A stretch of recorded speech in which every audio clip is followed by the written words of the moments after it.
अस्सलामुअलैकुम दोस्तों, आपका दोस्त इंजीनियर जिशान। और आज आपको बताऊंगा कि कम पैसों के अंदर घर की मजबूत बुनियाद कैसे बनाएं। और आज बजट अनाउंस हुए 2 दिन हो गए हैं और बजट के अंदर किन किन चीज़ों के अंदर कमी वाक़ हुई है और किन किन चीज़ों के अंदर इजाफा हुआ है। आज की वीडियो के अंदर आपको घर बनाने के मतलब तमाम रहनुमाई बताऊँगा कि अगर आप 5 मरला का घर बना रहे हैं, 10 मरला का घर बना रहे हैं या एक कनाल का घर बना रहे हैं, तो इसके अंदर फाउंडेशन के अंदर आप कैसे अपनी घर की मजबूत बुनियाद को कर सकते हैं। सबसे पहले जब भी आपने घर के अंदर फाउंडेशन स्टेप ब्रिक वर्क करना है, सबसे नीचे आपको नज़र आ रहा है 2 27 के स्टेप्स हैं, 2 22 के हैं और उसके बाद 2 18 के हैं और 2 13 के लग रहे हैं। बहुत से हजरात क्या गलती करते हैं, ड्राइंग के अंदर भी कुछ गलती होती है कि घर का जो ये हमारा तकरीबन रोड से आप देख सकते हैं कि 6 से 7 फीट गहरा प्लॉट है और डीपीसी डाल के तकरीबन 8 से 9 फीट हो जाता है। और इसके अंदर स्ट्रक्चर के अंदर एक छोटी सी मिस्टेक थी। अब उसके अंदर आप देख सकते हैं कि उन्होंने सारे स्टेप जो दिए थे वो 3-3 इंच के, यानी कि एक 27 का, एक 22 का, एक 18 का, एक 13 का। उसके बाद उन्होंने अप टू डीपीसी तक 9 इंची दी थी। अब नीचे हमारे पास जो बेस है वो उन्होंने 6 इंची दी है, जिस तरह देख सकते हैं 148 की। हमने इसके नीचे क्या किया है, 148 डाला है और 3 इंच इसके ऊपर पीसीसी की है। और इसके बाद घर के अंदर पीसीसी को भी जब भी आपने टेंड करना है तो इसके नीचे कंपैक्टर डाल के रोड़ी के ऊपर तो फिर आपने पीसीसी करनी है।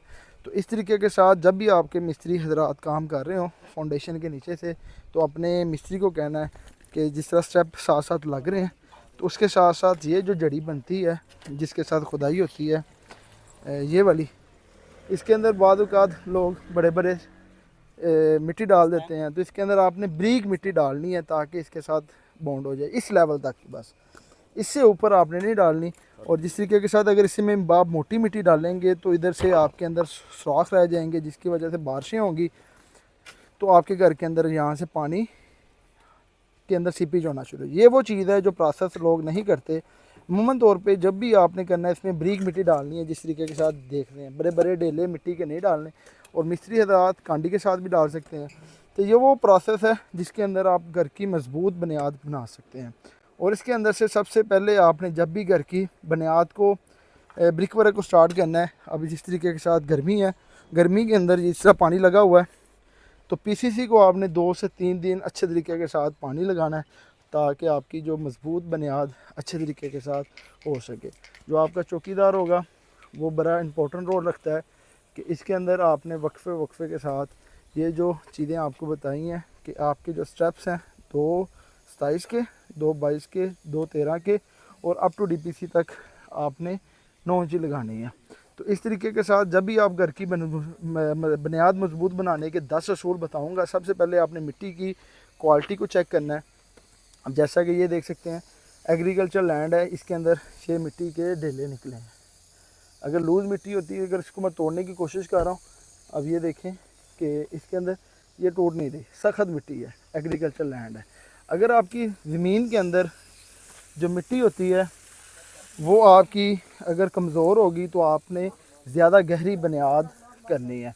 अमूमन तौर पे जो रिकमेंडेड होती है वो आप तकरीबन 2.5 से 3 फीट की खुदाई standard engineering point of view के मुताबिक ओके होती है।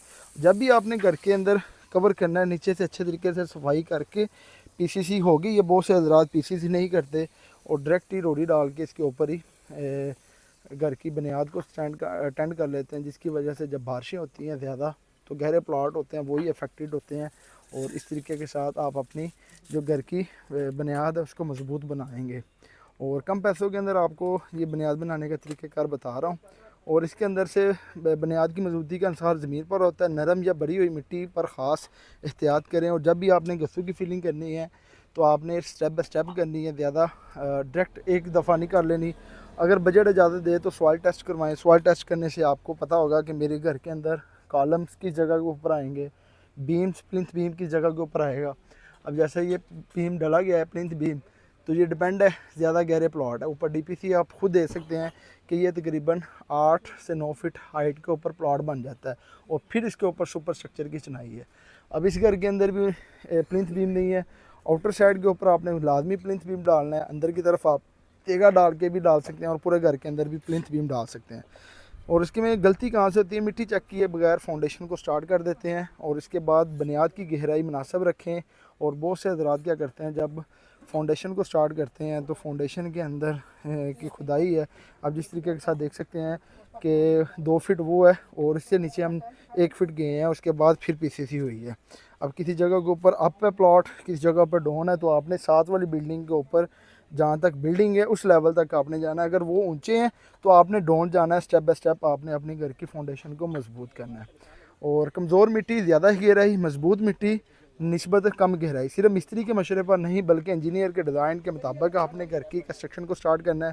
खुदाई के बाद बॉटम के लेवल को अच्छे तरीके से कवर कर लेना है और ढीली मिट्टी को आपने निकाल देना है। और जब आप घर के अंदर काम स्टार्ट करेंगे, जो लूज़ पार्टिकल मिट्टी होगी, जिस तरह ये पानी वगैरह लगाया है, इसको अच्छे तरीके के साथ ब्रश के साथ साफ़ करके फिर इसके ऊपर फाउंडेशन को टेंड करेंगे। जो स्टेप्स होंगे, जो 27 का इधर से आएगा अब इसके साथ स्टेप करेगा, फिर 22 का इसके साथ, 18 का इसके साथ और 13 का इस जगह के ऊपर जॉइंट आ जाएगा। और हम फाउंडेशन के अंदर खिंगर ईंट इस्तेमाल कर रहे हैं। और खिंगर ईंट ये है कि जो भी घर के अंदर लगाते हैं, एक तो बजट इफेक्टिव होता है और दूसरा खिंगर ईंट मजबूत होती है। और इस तरीके के साथ आप, ये हमारी अव्वल ईंट है साइड के ऊपर, और 2 ईंटें अंकल जी 2 ईंटें खड़काएँ, खिंगर कैसी ईंट है? और अंकल से रिव्यू लेते हैं। अंकल ईंटें फेंक रहे हैं और ये देख सकते हैं कि खिंगर ईंट के अंदर थोड़ा थोड़ा सिक्कल होता है और सिक्कल के मुताबिक ईंट जब घर के अंदर लगाई जाती है, एसपी मार्के की है, इसमें देखिए अव्वल भी है और हल्का हल्का सिक्कल होता है, तो इस तरीके के साथ घर के अंदर मजबूत हो जाती है। और हाफिज भाई से पूछेंगे कि खिंगर ईंट के क्या फ़ायदे हैं? ये इसमें एक तो फिंगर एड जो एक तो इसकी पकाई अच्छी होती है, मजबूत होती है, दूसरे इसमें कॉस्ट भी कम होती है, तो ये बुनियादों में ये लगानी चाहिए, इससे आपकी बुनियाद जो है ना मजबूत होगी। ठीक है। हाँ जी। दूसरा जो अव्वल ईंट है और खिंगर ईंट के अंदर रेट का कितना फ़र्क होता है? इसमें तकरीबन 5,000 का फ़र्क होता है। ये हमारे 23,000 में है और ये मेरी 18,000 में। ठीक है। तो ये बुनियादों में बेसिकली ये लगानी चाहिए क्योंकि इसमें मजबूती है और इसकी पकाई अच्छी होती है। ठीक हो गया। जैसे आप नाज़रीन देख रहे हैं कि ईंट जितनी भी है, आप देख सकते हैं इसके अंदर 2 ईंट नहीं है, पकाई इसकी अच्छी है और इसको खड़काने से आपकी जो फाउंडेशन की नमी होती है वो नहीं जाएगी, वो नहीं आएगी। और अगर 2 ईंट आ जाएगी तो आपकी जो घर के अंदर क्या होता है कि हल्का हल्का सिक्कल होता है। ईंट बिल्कुल फर्स्ट क्लास है और पकाई इसकी ठीक है। और ज़्यादा जो होती है ओवरबर्नट ईंट वो निकाल दी है। जो ये वाली ओवरबर्नट है, ये आपने हरगिज़ नहीं अपनी फाउंडेशन के अंदर लगानी, ये रिकमेंडेड भी नहीं है। तो लोग क्या करते हैं, खिंगर ईंट को ऐसा समझते हैं जिसकी वजह से वो परेशान होते हैं। जो खिंगर ईंट होती है हल्का सिक्कल होता है। और अव्वल ईंट को जब भी आपने लेना है, इसके मसाम को चेक करना है, इसके साइज़ को चेक करना है। मार्केट के अंदर क्या होती है कि कुछ ईंटें के अंदर जो साइज़ है उसके अंदर गड़बड़ आ रही है। ये 7 अप मार्क है, इसके अंदर आपने लंबाई को चेक करना है। 9 इंच पूरी इंच चाहिए, 4.5 इंच चौड़ाई और 3 इंच मोटाई होनी चाहिए। अगर आपकी 8.5 इंची जो आपका सप्लायर दे रहा है, पैसे पूरे ले रहा है, तो उसके अंदर भी आपको फ्रॉड हो सकता है और जिसकी वजह से आपके जहाँ पे 55,000 ईंट लगती है वहाँ पे आपकी 60 से 65,000 ईंट लग जाती है। तो ये वो चीज़ें हैं जिसके अंदर आपने घर की कंस्ट्रक्शन को खुद करवाने से आपकी घर की क्वालिटी भी अच्छी होगी और मजबूती भी आएगी। और इसके अंदर आपको जो असूल हैं वो बता दी है। और बहुत से लोग पैसे बचाने के लिए पीसीसी छोड़ देते हैं। सरिया मिट्टी से महफूज रहता है, फाउंडेशन की सतह बराबर होती है, नमी कम पहुंचती है। ये मामूली खर्चा है लेकिन बहुत फ़ायदा होता है कि फ़ाउंडेशन के अंदर स्टील, अगर आपकी फ़ाउंडेशन कमज़ोर है तो रिकमेंडेड है पीसीसी। और 148 के बाद आप 1-3-6 की पीसीसी कर सकते हैं या 1-2-4 की भी कर सकते हैं। और प्लिंथ बीम भी डाल सकते हैं अगर गहरे प्लॉट है, या आप 2 ईंटें रख के तेगा भी लगा सकते हैं। और डीपीसी के अंदर भी सरिया डाल सकते हैं ताकि आपकी डीपीसी के ऊपर वज़न आए और डीपीसी आपकी आरसीसी हो जाए। और आपने जब भी घर की कंस्ट्रक्शन करनी है, एक तो ईंट के फ्रॉड से बचना है। ईंट के अंदर स्कैम क्या होते हैं कि ईंट आपको 5,000 बताते हैं, आती है वो 4,000 है, बाइट से पूरी करते हैं, अंदर से सुराख होते हैं। और ईंट के साइज़ की वजह से आपको ईंट ज़्यादा लग जाती है, जिसकी वजह से आपको फ्रॉड हो जाता है। ईंट जब भी लेनी है 2 ईंट नहीं लेनी, आपने अव्वल ईंट लेनी है। और इसमें अच्छा सरिया इस्तेमाल करें। सरिया ख़रीदते वक्त मरूफ ब्रांड देखें जिसका ग्रेड G60 हो। और उसके बाद इसकी हर 1 मीटर के ऊपर इसकी मोड़ होती है। और मुग़ल सुप्रीम लगाएं, मुग़ल लगाएं, अमरेली लगाएं, FF लगाएं। और सीमेंट आपने मैपल लीफ DG और लकी अस्करी फौजी सीमेंट इस्तेमाल करें। और ताकि इसके ऊपर भी आजकल जो छोटे डीलर होते हैं वो स्कैम कर रहे हैं। और पैकिंग दोबारा कर रहे होते हैं तो उसके अंदर गाची मिक्स करते हैं। जब भी आपने लेना है 22 व्हीलर ट्राला ट्रक जो होता है उसके ऊपर से जो उतरता है ट्राले से, आपने किसी अच्छे जिस तरह कारवां वाले हैं, मियाँ सीमेंट वाले हैं, एक तो वो 2 नंबरी नहीं करते और इनका एक दिन के अंदर सीमेंट सेल हो जाता है। अब जिस तरीके के साथ देख सकते हैं कि 2 बैग की सीमेंट मिक्स कर रहे हैं और ये नहीं है कि एक ही साइड के ऊपर 4 से 8 बैग का सीमेंट बना दिया फाउंडेशन के अंदर। ये स्टेप बाय स्टेप है कि घर के अंदर 2 बैग का किया, 2 बैग का पहले लग गया और 2 बैग का आपका फिर कर दिया। इसको 3 दफ़ा आपने कल्टी देनी है और एक बैग के अंदर फाउंडेशन के अंदर आपकी तकरीबन 550 से 600 ईंट लग जाती है। अगर सीमेंट आपका ज़ाया ना हो तो 1:5 की रेशो के साथ आप फाउंडेशन के अंदर ईंट लगा रहे हैं। तो इसके अंदर लोग क्या करते हैं 1:8 का भी लगाते हैं जो दरअसल गलत होता है। और इस तरीके के साथ जब भी आपने बजरी लेनी है, वो सरगोदा प्लांट की है, ये तकरीबन 185 से 180 से लेकर 185 तक सेल हो रही है। साफ़ बजरी लेनी है, साफ़ रेत लेनी है, ताज़ा सीमेंट लेना है, साफ़ पानी इस्तेमाल करें, मिक्सचर में पानी डालकर इस्तेमाल करें। और जब भी आपने फाउंडेशन करनी है बज्जर रोड़े की बजाय आप दिने का बज्जर भी लगा सकते हैं। अगर रोड़ा डालना है तो आपने अव्वल ब्रिक्स का डालना है और इसको मशीन के साथ मिक्स करके डालना है, फिर इसके ऊपर पीसीसी करनी है या आरसीसी करनी है ताकि आपकी घर की बुनियाद मजबूत हो सके। और इसी तरीके के साथ जब भी आपने फाउंडेशन के अंदर काम स्टार्ट करना है, अपने चौकीदार को अवेयरनेस करनी है, गर्मियों के अंदर आप 4 से 5 दफ़ा पानी लगाएं ताकि आपकी जो कंक्रीट है या आपका ब्रिक वर्क है वो आपका मजबूत हो सके। अगर आप 1:5 का 1:4 का मसाला लगाते हैं, पानी नहीं लगाते, तो हाइड्रेशन का अमल होता है, जो इसके अंदर सीमेंट के अंदर मसाला होता है तो वो उसके अंदर ऑब्ज़र्व हो जाता है, जिसकी वजह से अकेली रेत रह जाती है। घर की क्वालिटी के अंदर चौकीदार का बड़ा इंपॉर्टेंट रोल होता है। बुनियाद में पैसे कहाँ से बचाएं और कहाँ नहीं, पैसे बचाएं, डिज़ाइन के मुताबिक काम करें, मिट्टी और मलबा ज़ाया ना करें, सही मकदार में मटेरियल ख़रीदें, एक ही बार में प्लानिंग करें, पैसे ना बचाएं जिस जगह के ऊपर सरिये पर कंप्रोमाइज़ ना करें, सीमेंट पर कंप्रोमाइज़ ना करें, कंक्रीट के म्यार पर कंप्रोमाइज़ ना करें और पानी की तराई पर कंप्रोमाइज़ ना करें और इंजीनियर ड्राइंग पर कंप्रोमाइज़ ना करें। और घर की बुनियाद में की गई एक गलती आपके करोड़ों के घर के ख़तरे में डाल सकती है। अगर आज आप 10 राज जो बता दी हैं, अगर इसको आप फॉलो नहीं करेंगे तो आपके घर के अंदर क्वालिटी भी ख़राब होगी और आपके घर के अंदर जो इसकी डैम्पनेस है वो भी पैदा होंगे। फाउंडेशन के अंदर ही डैम्पनेस ऊपर आती है। जिस तरह पानी नीचे गया है, जब बारिशें ज़्यादा होती है, ये डाउन स्ट्रीम के ऊपर तो फाउंडेशन के अंदर आता है, फाउंडेशन से अंदर आपके फ़र्शों में आता है। तो फ़र्शों से ही आपकी अगर बेस मज़बूत है तो आपके घर की के अंदर कोई भी क्रैक डैम्पनेस नहीं आएगी। अगर आपके घर के अंदर रोड़ी के ऊपर ही मसाला डाल के स्टार्ट कर देंगे तो नीचे क्या होता है, पानी पेनिट्रेट होता है और जब बारिशें होती हैं तो डाउन स्ट्रीम की तरफ जो पानी आता है वो सारा का सारा आपके घर के अंदर आता है। तो जिसकी वजह से नीचे गस्सू या मिट्टी सेटलमेंट होती रहती है, तो जिसकी वजह से आपके फ़र्श भी बैठ जाते हैं और आपके नीचे से दीवारों के अंदर नमी भी आ जाती है। और नमी को रोकने के लिए आप डीपीसी के ऊपर पूरे घर के अंदर तेगा डाल के भी सरिया भी डाल सकते हैं, उसके ऊपर बीम भी डाल सकते हैं और उसके ऊपर आप मम्ब्रेन की शीट्स लाजमी अप्लाई करें जैसा कि इस जगह के ऊपर की गई है।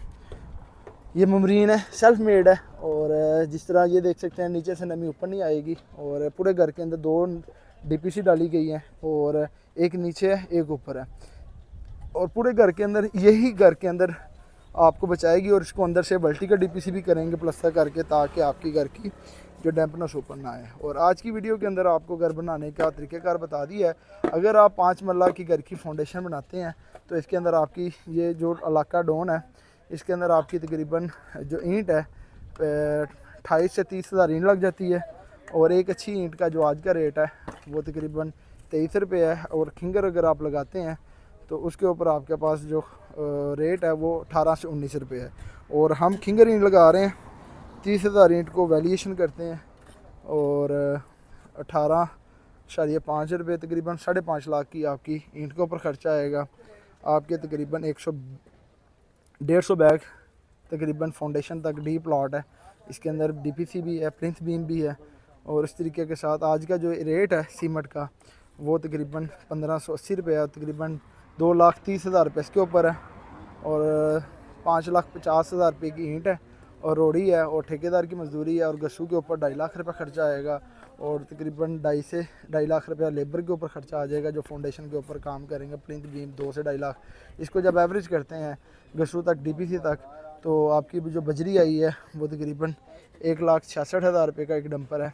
और ईंटें हैं, रोड़ी है, तमाम खर्चों को करते हैं तो 11 से 12 लाख रुपए आपका अकेला फाउंडेशन तक ख़र्चा आ जाता है। अगर नॉर्मल प्लाट है वो तो 7 से 8 लाख, अगर गहरा प्लाट है तो उसके ऊपर आपका 12 से 12.5 लाख। अगर आप 10 मरला की बुनियाद बनाते हैं तो उसके ऊपर जो ख़र्चा है वो आपका तकरीबन 18 से 20 लाख आ जाता है। एक नाल घर की फाउंडेशन बनाते हैं तो उसके ऊपर आपका ख़र्चा तकरीबन 32 से 35 लाख आ जाता है। डिपेंड होता है प्लॉट जितना गहरा होता है ख़र्चा उसी तरीके के साथ ज़्यादा आता है। और घर के अंदर आपको रहन में बता दी है कि चौकीदार के लिए आपने टेंट लगाना है और उसी के अंदर आपने सीमेंट बाय करना है। और फ्लैक्स देख सकते हैं, ये भी लेक सिटी के अंदर मेरी कंसल्टेंसी के अंदर ये प्रोजेक्ट स्टार्ट है। और इसके अंदर फाउंडेशन को आपने तब भी कवर करना है जबकि आपका सीमेंट, ये हमारा इधर स्टोर है और इसको भी पॉलीथीन शीट लगा के कवर किया गया है। ये मैपल लीफ का सीमेंट है और फ्रेश है और इस तरीके के साथ आप घर की को कवर कर सकते हैं। अगर आज की वीडियो आपको अच्छी लगी मेरे चैनल को लाइक और सब्सक्राइब करें। नेक्स्ट वीडियो में ज़्यादा चाहते हैं। अल्लाह हाफ़िज़।